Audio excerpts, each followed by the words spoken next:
Hey guys, in this video I'm going to show you how to cancel or reverse payment on your Capitec app. It's very easy.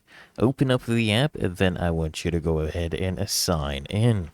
Once you have signed in, I want you to come here to the top right and click on those three dots.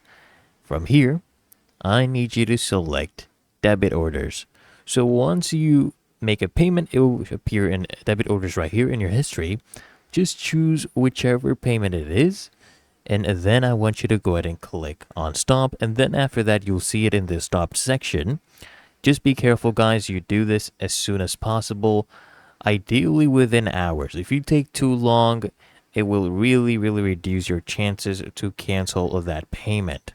Okay, so ideally what you want to do is cancel it before the payment hits their account of the other person you're sending it to.